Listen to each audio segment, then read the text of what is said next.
네, 테마 강의 3화 대출은 시한폭탄이다 라는 제목으로 오늘은 가계부채에 대해서 이야기를 해보도록 하겠습니다. 가계부채가 문제가 많다고를 얘기를 많이 하는데 과연 어떤 게 문제가 되는 거고, 그리고 가계부채를 계속적으로 유지할 경우 어떻게 될 가능성이 있는지에 대해서 이야기를 해보겠습니다. 자, 시작하겠습니다. 먼저 가계부채 천조의 시대라고 합니다. 이 천조에 대한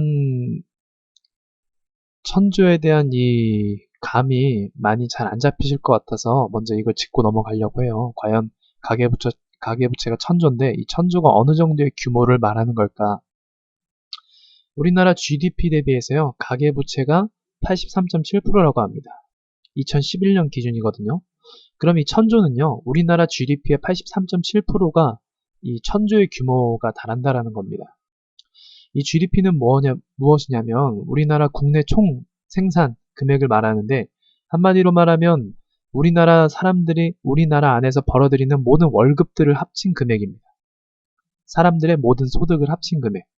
그러면 천조라는 건 우리나라 사람들의 그 합친 금액 정도가 바로 대출 규모로 있다라는 거죠. 은행에서 이 돈을 빌려줬다라는 겁니다. 참고로 이제 현재 한국 GDP는 약 1200조를 예상해 볼 수가 있습니다. 그래서 우리나라 사람들이 1년 동안 아무것도 안 하고 계속 돈만 벌면 그 생기는 규모가 바로 우리나라 부채라는 겁니다. 가계부채. 자, 그럼 다른 나라도 한번 볼까요? GDP 대비해서 각 나라 부채 비율을 또 보겠습니다. 스페인은 82%고요. 미국은 97.5%, 그리스는 61%입니다. 자, 이 세 나라를 제가 예시로 들었는데 혹시 이 세 나라의 공통점에 대해서 알고 계실까요? 네, 좀 경제에 관심 있으신 분들은 이 세 나라의 공통점을 아실 텐데 무엇이냐면 바로 이 가계부채 때문에 서민 경제가 몰락한 국가들입니다. 최근 들어 말이죠. 이 세 나라 중에요, 우리나라랑 많이 흡사한 나라가 바로 이 스페인입니다.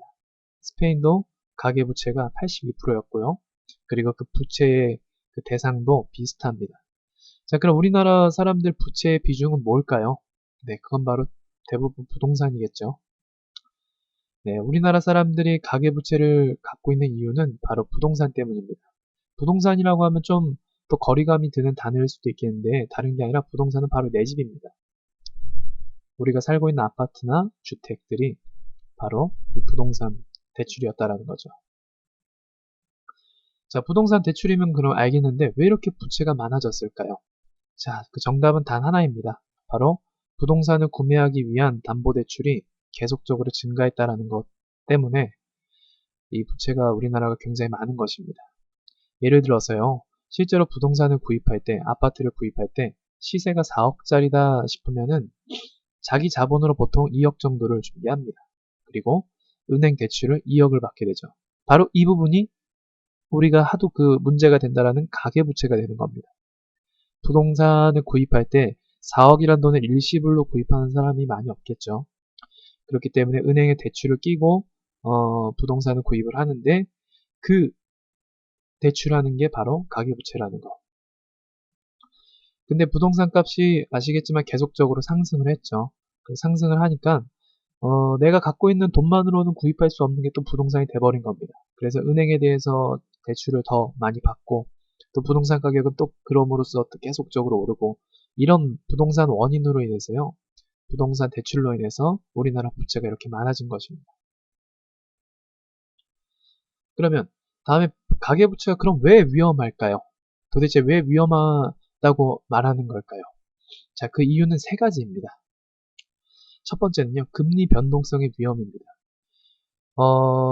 98년도 IMF 얘기를 잠깐 해볼게요. IMF 당시에 은행 금리가 17%였습니다. 그럼 이 17%라는 뜻은요, 내가 은행에 맡기면 17%의 이자를 받는 거를 말함과 동시에 내가 돈을 빌리면 17%의 이자를 내야 된다는 걸 말하는 겁니다. 저축은행도 신용대출이 한 16% 정도 되나요? 네. 그 정도의 그 이자율이 올랐었죠, 이 당시에. 그래서 어떤 일이 있었냐면요, 이 금리가 오르니까, 이자가 오르니까 우리나라 중소기업들이 싹 죽었습니다. 왜 죽었냐? 기업 대출을 받았는데 은행에서 갑자기 정부에서 금리를 올려버린 거예요. 그러니까 은행도 금리가 올라가서 평소에는 이자를 적게 냈다가 금리가 올라가니까 감당할 수가 없게 되었고 중소기업들이 싹 망했죠. 네. 그러면 현재 담보대출 평균 금리는요 4.2%입니다, 여러분. 굉장히 수치가 낮죠. 4.2%면은 실제로 많이 낮은 편에 속하기 때문에 대출을 한 1,000만 원 받아도요 이자가 얼마 안 됩니다. 네. 그래서 사람들이 이 금리가 낮으니까 아파트를 계속 구입하게 됐죠. 그런데 이 금리가 사실 언제 오를지 모른다라는 그런 위험성에 처해 있다는 것을 여러분이 아셔야 합니다. 그래서 금리 변동성 위험은 굉장히 중요한 거죠.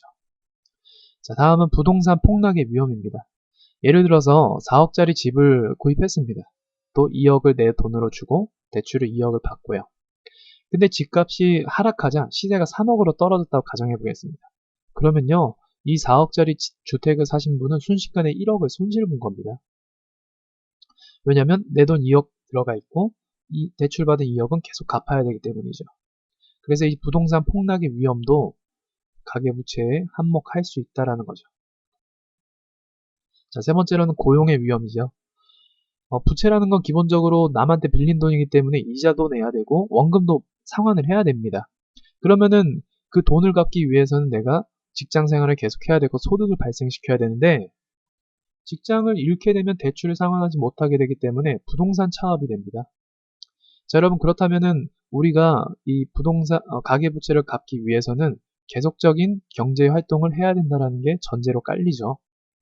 그래서 가계부채가 연관돼서 이 고용도 관련돼 갖고 많이 중요하게 여겨지는 겁니다. 내가 당장 일자리를 잃게 되면은 대출을 상환할 수 없게 되니 말이죠.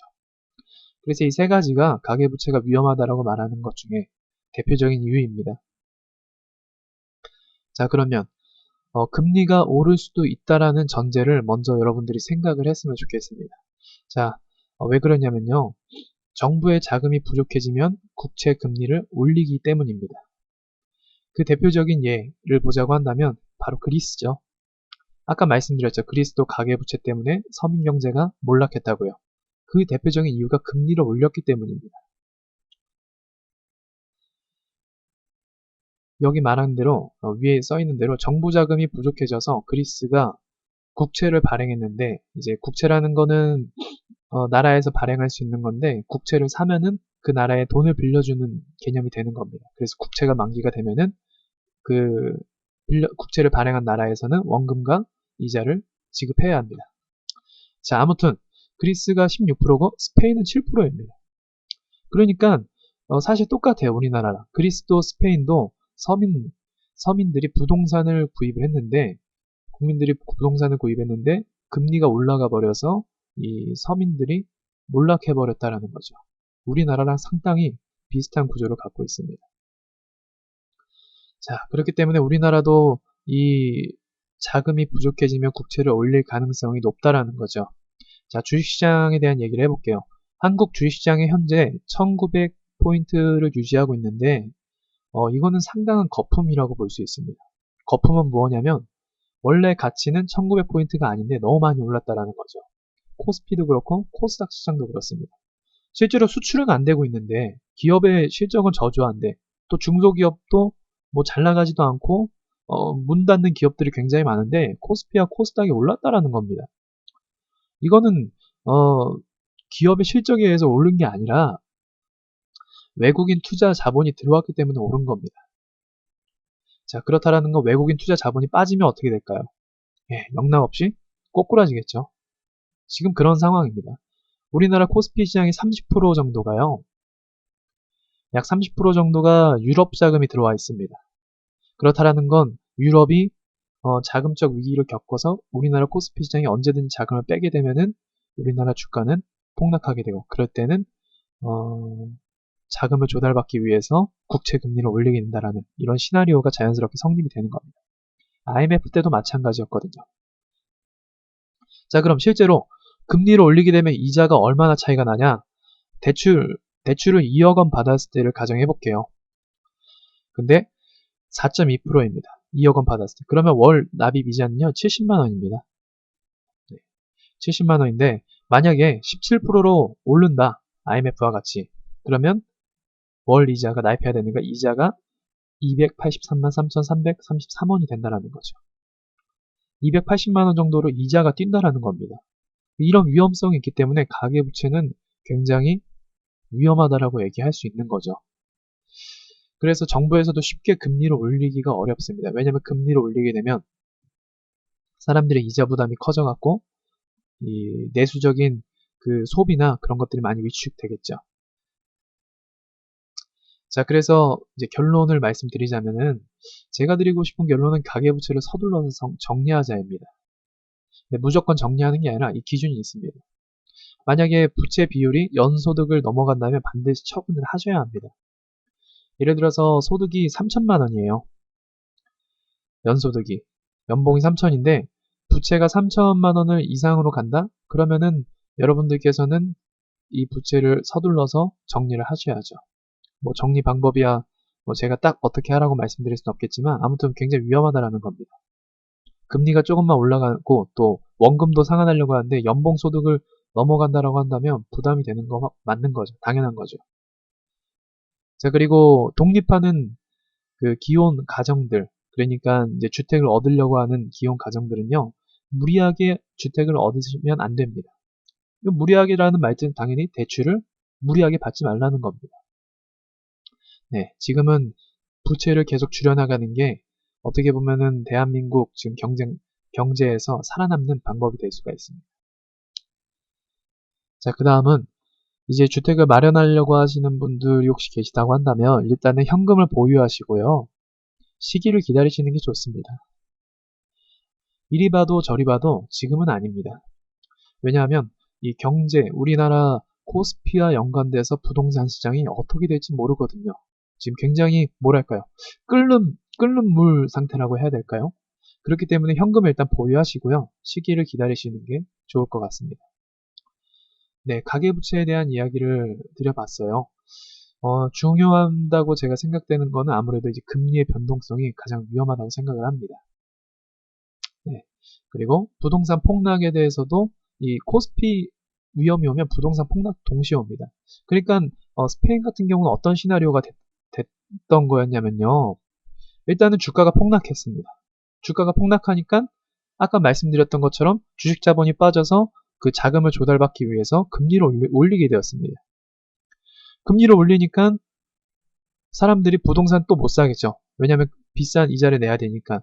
그리고 기존에 부동산을 갖고 있던 사람들도 금리가 부담돼서 갖고 있는 집을 되팔겠죠. 그러니까 부동산 폭락이 이어졌습니다. 자연스럽게. 이게 다 순서가 연계되는 거거든요. 부동산 폭락이 이어지니까 건설회사나 은행이나 이런 것들이 다 문을 닫아버렸어요. 그렇게 되니까 당연히 고용의 위험이 생겼습니다. 일자리가 사라진 거죠. 자, 이렇게 돼갖고요. 지금 스페인의 서민 경제가 몰락했다라는 겁니다. 일자리도 없고 부동산은 폭락했고 갖고 있는 건 빚밖에 없고. 네, 부동산 차압당하는 그런 제가 동영상도 봤었거든요. 스페인 사람들이. 자, 이런 것 때문에 여러분들 가계부채는 정말 서둘러서 정리하시는 게 맞는 거고요. 뭐 재테크를 떠나서 어떻게든 좀 재정적인 위기를 초래할 수 있는 그런 씨앗은요, 일찌감치 걷어들이는 게 맞는 거라 생각을 합니다. 자, 혹시 궁금하신 점이나 좀 이해가 안 가시는 부분은 댓글을 남겨주시면 좋겠고요. 또 따로 상담이 필요하신 분들은 또 상담을 요청하시면 제가 도움을 드리도록 하겠습니다. 자, 이상으로 강의를 마치도록 하겠습니다.